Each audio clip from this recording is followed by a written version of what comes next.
this little pup. She's just now 6 months old. And so she just had her spay appointment. And now she's going through a very similar kind of recovery that I did, right? She just has this incision that's hurting her and she's confused and she sleeps a lot and she's on pain meds. Hi. But I think it's really cute that I'm doing this interview about a surgery and then my little Muppet daughter is recovering from her own little surgery. Just sleepy. So I first got involved with kidney donation, first even thought about it really in 2012 when a friend of mine who had become really an acquaintance because we had lost touch over the years, but she posted on Facebook. And it was very blunt. She said, I'm dying. Over 100 of my friends and family have already tried to donate their kidney to me, but each have been rejected. And so this is my last resort. I'm posting on Facebook to see if there's anyone I'm connected to who would be willing to donate their kidney. And I dropped everything and messaged her and I said, I'm so sorry that we've lost touch. I didn't even know that you were sick. Absolutely, that's something I'm willing to do. She just felt really called to do this and I completely supported her 100%. I entered into that really intense testing process. And I was lucky, I got approved because I was healthy enough to donate, but she and I as a pair were not as lucky because we were not a direct match. So you have to be blood, tissue, antigen type match. And that's when I learned that there was this national kidney swap registry option where she and I could go into this computer system as an incompatible donor recipient pair. And the computer would try to figure out if there's somebody else in the country that I could give my kidney to so that further down this swap chain, my friend Julia would get one from someone else. And so the computer was sitting there trying to figure out how to make this chain. And at the very last minute, Julia's mother, who had previously been rejected for some health issue, was able to overcome that hurdle and was approved to donate to Julia. And they were not a direct match, but she was an O blood type. And the computer loves O blood types because they can give their kidneys to just about anybody. So as soon as she entered into the same computer system with her mother instead of with me, the computer immediately found a chain that would work out so that she could receive a kidney, and mine wasn't needed. But it was really cool to watch Julia get that transplant because she was not being hyperbolic on Facebook. She was dying. She was on dialysis on kind of her last leg, and it was such an immediate transformation for her to get that kidney, and it was really inspiring and moving to watch. I lived in New York at the time. I would come to Boston to visit, and when I would see her, every time she was a newer, healthier person. And a couple years after her transplant, she got pregnant, she had a baby, and I tell people it was pretty immediate. The first time I saw the picture of the child, it was the switch inside of me. It was oh my God, I have to do this for someone, right? The only reason that this life exists is because somebody was willing to donate their kidney to my friend Julia. And every life that baby will touch, right, is a direct result of that decision. So I called Brigham and Women's and I told them I wanted to donate this time as a Good Samaritan or non-directed donor and start a chain of my own. It had been 4 years since I had gone through the testing the first time, so I had to go through almost all of it again, which is fine. And I was lucky, again, I was healthy enough to donate. And this time it moved very quickly because last time when I entered into the computer with Julia, I had this pretty complicated condition to my donation. I'll give to someone as long as my friend Julia gets a kidney from someone else. And this time when you enter in as a non-directed donor, you'll give your kidney to anybody, kidney for you, kidney for you, kidney for everybody. And the computer figures out which human in the country that you're compatible with could you give your kidney to that would create the longest chain. And this time, I think I was approved to donate on a Friday, and then the next Tuesday, the computer had a chain of 16 surgeries, 8 recipients that my donation would start, and the surgery date was set within 2 months. So this was, I think, the end of 2015, December 29th, and then my surgery date was set for February 11th. 2016. People from my chain are here, so I'm going to try to hold it together. About a year after my donation, I was invited to give a talk at the hospital. And I went through this really interesting internal battle. I didn't know if I wanted to tell people about this. It's a weird thing. it's a weird thing to like to announce to people, like, yes, I'm giving a kidney. And they're like, oh, that's so sweet. To your mom? And I'm like, no, to a stranger. They're like, but why? It's a very complicated thing to try to explain it. It sounds very weird to people. And I also didn't want to run the risk of people thinking that I was self-aggrandizing, like, look at me, I'm so amazing, I give kidneys to strangers. So I decided to keep it basically a secret. I needed to arrange for a caretaker, my lovely mother, who's here tonight, and I told basically my few best friends, but other than that, I kept it to myself. And the consequence of something like that is when, in the weeks leading up to the surgery, you only have, these 3 or 4 people to talk to. And none of them lived in Boston, right? At this point, I lived in Boston. And so I would pick up the phone sometimes and call them, but most of the time I was just feeling it. I was just feeling the anxiety by myself. And when it got up to the week of the surgery, the surgery was a week away, and I feel like I was probably having a panic attack.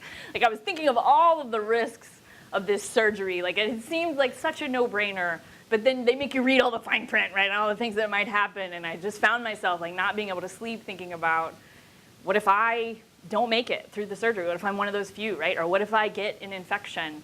Or what if my kidney dies on the runway? It's February in Boston, like in Ohio. Like, what if it doesn't make it into this person and I did everything for nothing? What if I have kids one day and one of them needs a kidney and I've already given mine away to Joe Schmo in Ohio?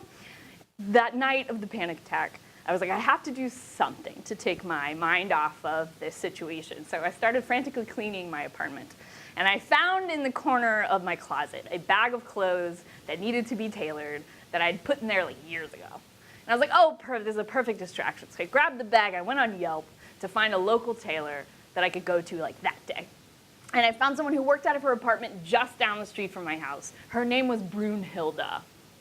I was like, this is amazing. Like, this woman is exactly what I need right now. I pick up the phone, I call her, thick German accent, right?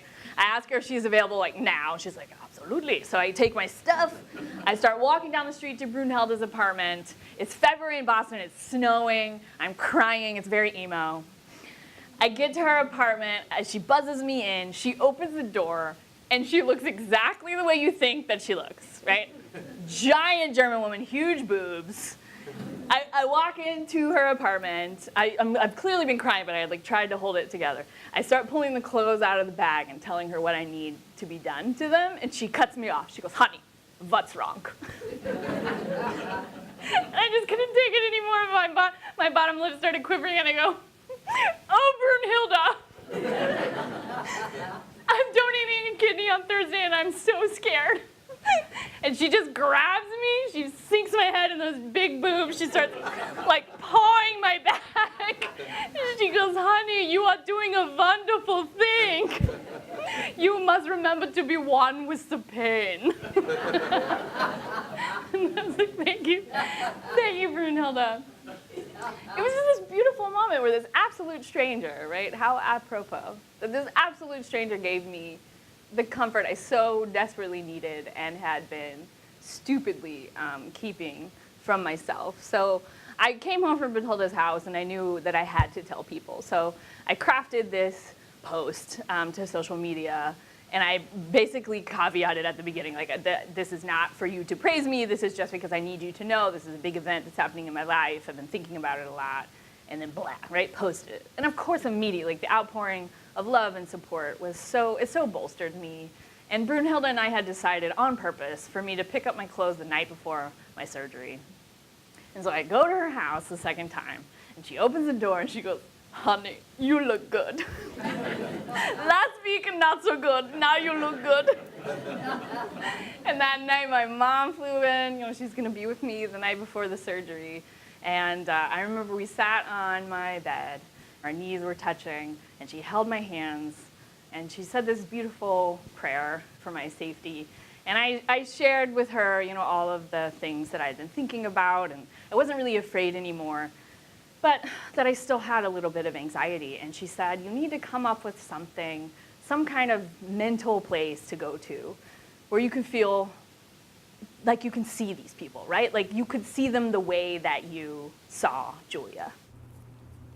And so I came up with this haven that was this plaza in Barcelona, one of the most beautiful places I've ever seen.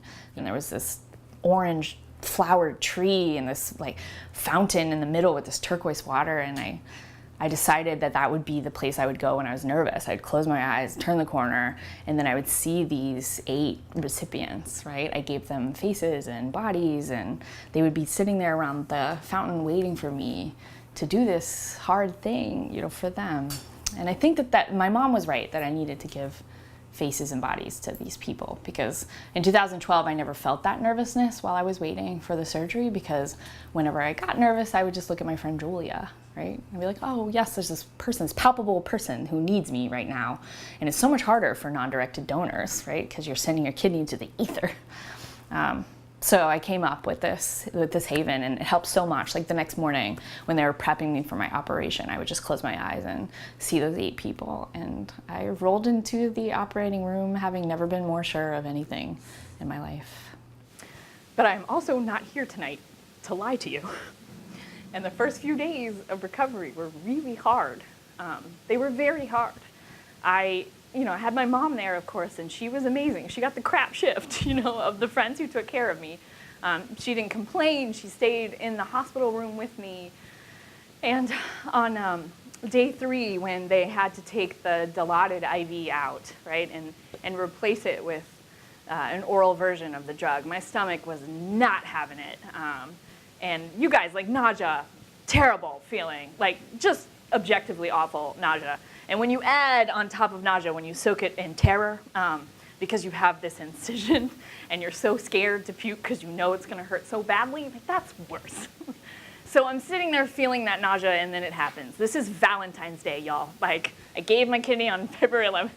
On Valentine's Day 2016, I puke all over myself, right? Because I can't really move.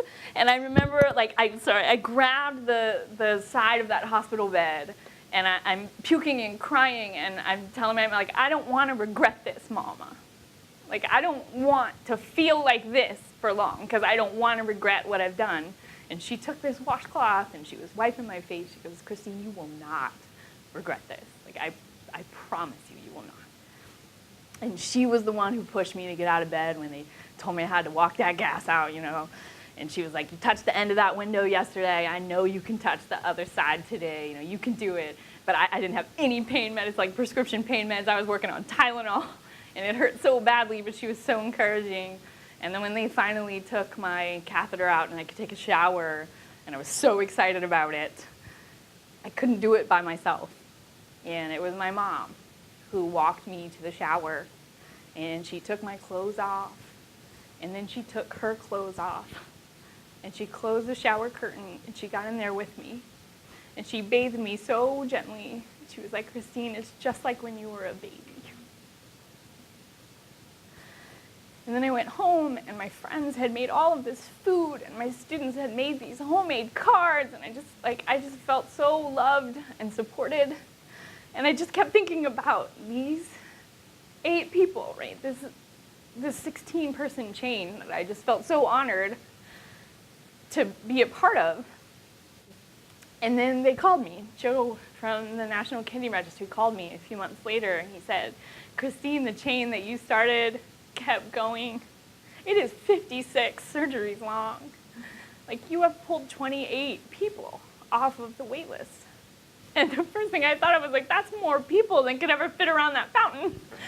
I'm gonna need a different fountain. When you give a kidney to someone, right? Unless you're a trauma ER surgeon, you probably don't have on a day-to-day an opportunity to literally save someone's life. And when you do a non-directed donation, you have the opportunity to save multiple lives for what really amounts to a month of discomfort. They're scary risks, and they're there, but it just, for me, it still seemed like a no-brainer. Like, when I looked at the numbers, like the risk of me experiencing a surgical complication, or the kidney not making it, or the kidney not surviving for long, it just didn't seem to justify what felt like hoarding this extra kidney, right? It just made no sense for me to keep it. As a donor, it really doesn't affect your life. The only time I consciously think about it is when I have a headache and I can only take Tylenol. Like that's literally the only time that I think about, like, I eat the same way I did before, I exercise the same way I did before, same social life, same energy. It took about a year to get to exactly the same spot, but I would say after the first 3 months, it was pretty close. My chain was countrywide, and so when I had told my coordinator that I wanted to meet anyone in the chain, she had kind of blasted all of the hospitals that were a part of my chain. And so slowly people started trickling in, people who were interested in meeting the person who started the chain. So this winter I Skyped with 6 different pairs, recipients and donors who were interested in meeting me. And I'm finding these very obviously similarities, right? People, when they describe dialysis, they do it with such horrible imagery, like the process of being chained to this machine and how awful it makes you feel and how tired you are all the time. And they all have these really interesting little snippets of their life that they've been able to get back to or do for the first time since they got a new kidney. And I had the rare opportunity to meet in person some people from my chain. Hi guys! And you have clean hands. And it was incredible to see these 2 women, Veronica and Wanda. No one met. To hear their stories, but also He was my first donor. to realize that this vision that I had had for over a year, these random faces and bodies I had given these people, Just makes me just so appreciative. now I could replace 2 of them with actual faces, I was very, very sick. actual bodies, actual stories. I am a walking miracle. a miraculous thing I to truly am. watch. I truly am. To a watch the Can I have a progression Sir from there. Kleenex? But I was honored to give to them even if I had never met them, never would, right? I mean, that's one of the things that they make sure you understand when you go into the donation process. Like, you have to be okay with that.